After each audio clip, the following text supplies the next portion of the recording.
Hey, what's up guys? Welcome back to Range Logic. Today, we're getting scientific. We got an interesting revolver here. This is a Smith & Wesson 357. Pretty unique here. We'll go through some of the specs in a few minutes. We're gonna go ahead and set up some targets and dive right into this gun.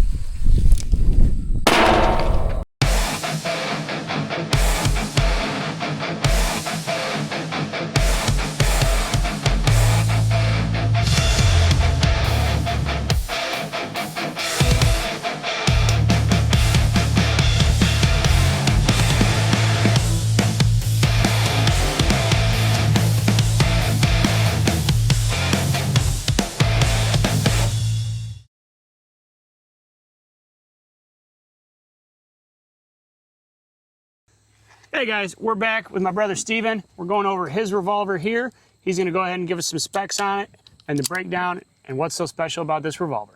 This is a Smith & Wesson 327 PC. This is mine. I'm lending it to Dan so we could do some reviews on it. So what makes this gun so special? Because this is truly a remarkable revolver. You might not look it on the surface. On the surface, it looks like just like any other stub nose, kind of a little bit bigger. This is what makes it unique. This is actually a K-frame from Smith & Wesson. This K-frame is the same size frame they use on their 44 Magnum revolvers. Now, this is chambered in 357 Magnum.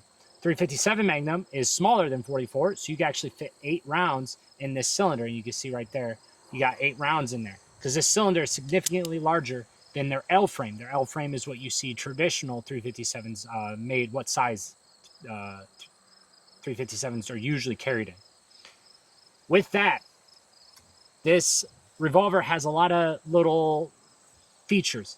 One of them is the entire frame is scandium framed. So what that means is it's actually aluminum with a little bit of scandium added. That scandium strengthens aluminum to the point where you can shoot full power 357 Magnum loads out of a super lightweight frame. In addition to that, it has Smith & Wesson's titanium cylinder. This lightens the cylinder significantly to the point where you hardly notice you're carrying this. Not only did they lighten the cylinder, they also have a stainless steel barrel with a titanium barrel shroud. That lightens the weapon even further to the point where I can carry this all day and not even notice it, and I'll have 357 full power 357 Magnum rounds in my waistband ready to go, and I don't even notice I'm carrying this. That's how lightweight this pistol is. It's quite impressive, the amount of innovation they put into this. Compared to traditional revolvers that are all steel, things like that, especially if you're trying to shoot full power loads, you need a steel revolver. This is far and away one of the most advanced revolvers on the market. There's a few others out there that are quite advanced, such as Kappa Rhino. They're making some great strides in revolver technology as well. However, you still have some downsides. For example, only 8 shots. That is more than the traditional L frame, where you can get you only get 6 shots in L frame. Couple upgrades I did to it. I did remove that Smith & Wesson little built-in lock. I removed that. They sell plugs for that. And then I also put on a VC grip G10 handle. It comes with a walnut grip. However, I kind of wanted a more of a modern look, something that's a little bit more, looks more high-tech, I think, with the G10 grips on this. It does make it more concealable. The grips that come with it are about 1 inch longer than the frame of the weapon. These ones end right at the end of the frame. So it's quite comfortable to carry like this, and you can still get a full purchase on it because you got all 3 finger grooves right there. So we're going to go ahead and we're going to do some testing with this. We want to test out how much power you're losing out of a 2-inch barrel with full power 357 Magnum loads. People traditionally carry 357 Magnums with 3 or 4-inch barrel. Carrying with this, you're probably losing quite a lot of power. So we're going to test this out on a couple different unique targets. And Dan was all dressed up in that those coveralls, so we're going to be getting a little bit messy today.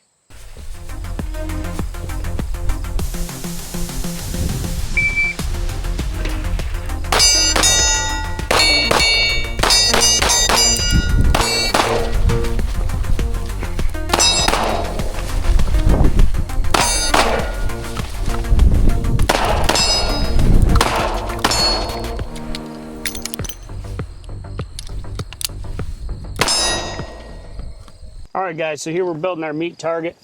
We got another pork leg with the bone in there with the skin on the outside.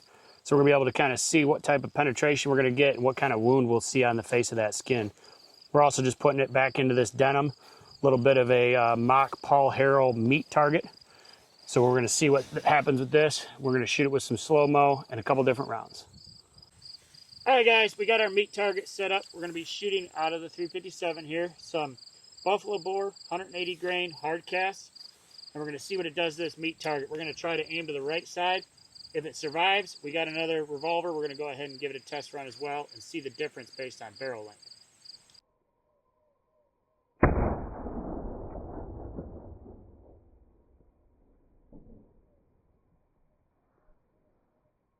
All right, guys, let's see what happened here. Check the outside first. Let's see. Well, there was our entrance.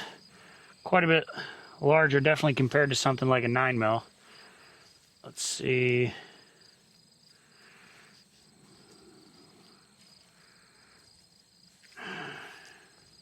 Oh, yeah. Looks like it kind of veered off here a little bit, so not actually as much as I was expecting out of it, but the muzzle velocity is pretty good on it, so it was cruising for sure. Definitely flopped the meat around a little bit, so we're going to stuff it back in there and give her another shot. All right, guys, we're going to go ahead and use my Smith & Wesson 686 Plus. This is a 7-shot 357. A little bit longer barrel, see what happens, see if it does anything different with the meat. We're going to aim just to the left and see what happens.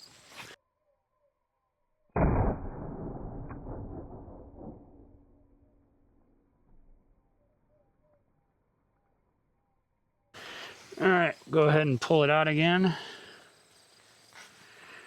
There's our second shot. Let's see. Oh yeah, right there. Yep, that's the bone. So it went dead straight through the bone. Blew it all out. You can actually move the top and bottom bones now separately. Oh yeah. So that's pretty good. That took a finger-sized hole right out of the center of that bone. So that's definitely some good damage for sure. Let's shoot it a couple more times. See what we can do with it. We'll leave it outside of the denim this time, and we'll just see what happens. Maybe we can get some powder burn on the front of that. All right, guys. This time we're shooting the Hornady Revolution hollow points with a little nylon tip in there, and we're gonna do point blank because that's how this gun would be used. This would be a self-defense gun. This is gonna be something super close range, zombie apocalypse or what have you. So we're gonna go ahead and get this right up next to the meat there and see if we can see some burn marks on it and see what happens to that skin.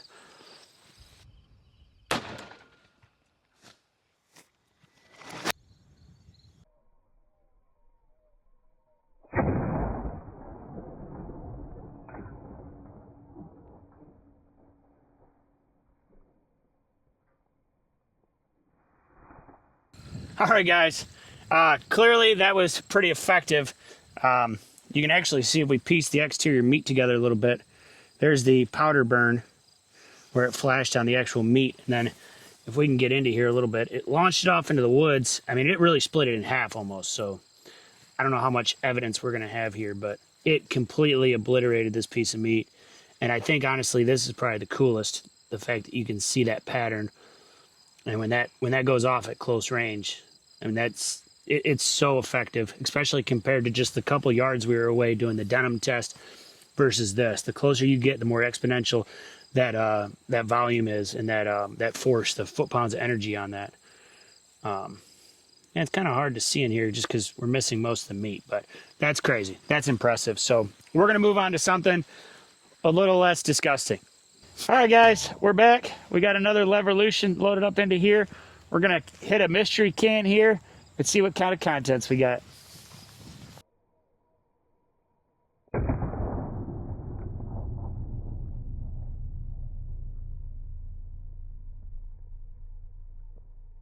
All right, so the beans went everywhere. You see the can completely split. Pretty good there. So we're going to go ahead and give it a shot with the lager barrel and see if that makes any kind of difference as far as how many beans I get on my face.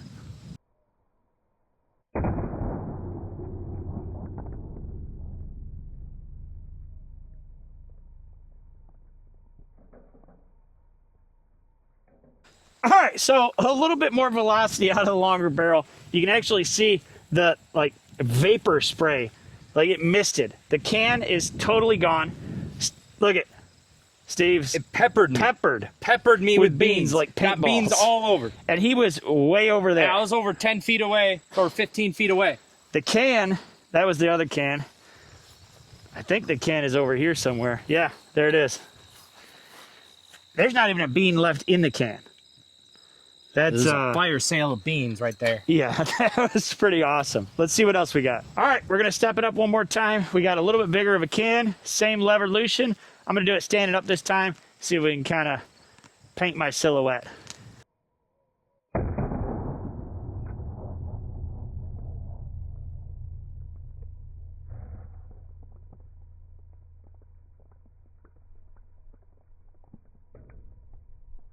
Okay, looks like this mystery can was some kind of a, maybe a stewed tomato. Now it's more of a diced tomato or minced. I mean, it totally blew it apart. Looks like we entered right there. I was shooting at a downward angle. That was the exit, and then just the pressure inside of the can just ripped it and blew it all over the barrel. Everything is covered in this. So we're gonna go ahead and load up the 6-inch barrel and go ahead and give it a go.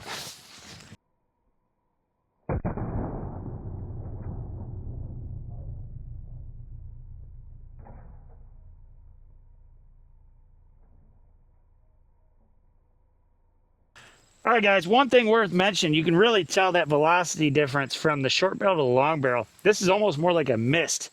Like the short barrel left everything in kind of chunks. The long has just, I mean, it's vaporized, it's gone. And it sent the can all the way back here. So this one, it completely opened up the can. So we entered there, exited down here, and I mean, there's nothing left in it. Whereas the other one, the can wasn't even quite fully ripped apart. So definitely kind of shows you how like a longer barrel is going to give you so much more pressure. And you can actually see, if I can hold this back together, where it entered is actually blown back out. So it went in, and the pressure sent the ingredients back out, and that's what started the split in the can, worked its way up, and then ripped the top off. So that's pretty impressive. Got covered everywhere. So we're going to get cleaned up, and we'll wrap this video up. All right, guys, that about wraps up our video on this Revolver. Hopefully you guys enjoyed it. We shot a bunch of different kind of mediums to show you guys kind of how the different velocities from the long barrel to the short barrel are. It was quite impressive seeing that, you know, a 2-inch barrel. You still get quite a bit of damage, but it's that velocity out of that 6-inch. You can't beat it. And it kind of makes me wish, if Smith & Wesson's watching this, I want a 4-inch out of this. A 4-inch version of this with that titanium shroud, it would be still super lightweight, still super easy to conceal. A 3 or 4-inch version. This 2 inches, you could tell by those slow-mo, you lost all your velocity. Oh yeah, I mean the just the way we were shooting the cans, like this one, yeah, it launched the can. I mean, this one peeled the can wide open and like deleted its sent it to another area code, basically. Yeah. And you saw that close up with the meat with this. If we would have, and we ran out of meat, otherwise we would have shot that long barrel, but I don't think there would have been a bit of piece of meat left if we shot that piece. This got rid of half of it. Yeah, this vaporized half of it, but this sort of thing, that sort of overpressure with that 6-inch barrel, just vaporizes it. Yeah. Now that kind of goes to show why these pistol rounds are so popular in rifle length barrels out of lever actions. Oh, yeah. Because you just get so much more pressure out of them. These rounds have a lot of potential, and you're losing that with a 2-inch. The benefit of concealability, but you lose that overpressure. So yeah, I mean, the thing to think, like this gun is designed for a self-defense situation, and that's why it has the short barrel, and that's its design. And it's kind of an odd thing to think about as far as, you know, ever having to use that to defend yourself. One, I think you'd be pretty deaf, and it would be a disaster. Be very messy. You saw in the suit, and that was with objects in our way. Yeah. If this was pressed up against a zombie or something like that, yeah, you ain't coming out of that unscathed. You're gonna be covered in zombie juice. It's pretty crazy. Yeah, like, and that's any revolver. The benefit of a revolver is you can put it straight up against something. It's not going to come out of battery like a semi-auto. Yep. But downside, it's going to be very messy. And even a short one like this, you saw that meat target, it vaporizes, even with the lower velocity. So anything longer, you're just going to get more messy. The one thing that was cool, we were looking at it, inside the cylinders on both of these, there was actually meat and beans and tomatoes. So, I mean, Yeah, we were loading up with yeah. one shot at a time, so the other cylinders were empty, and it was filling them with guts and Yeah. just beans and stuff. So That's kind of cool. yeah, it was crazy the velocities we're getting out of this, but yeah, it goes to show how much that longer barrel goes. So when you're researching your next carry revolver, maybe think about the barrel length. Think about what your what Purpose you need it is. to do. Yeah, exactly. Yeah. What What's you your need purpose? that revolver to do. Is it something that you need actual deep concealability, or is it something where, hey, I can deal with a 3 or 4 inch barrel or even a 6 inch barrel? I want that velocity, right? If Yep. you're hiking in the woods for a bear, you don't care about concealability. But if you're going grocery shopping, you might want something that's concealed. Yeah. So, and that's about it. 2 great guns, 2 way different outcomes. Yeah. So pretty impressive to say the least. All right, guys. So with that, don't forget to like, comment, subscribe, hit the bell so you don't miss out on anything. And have a nice day.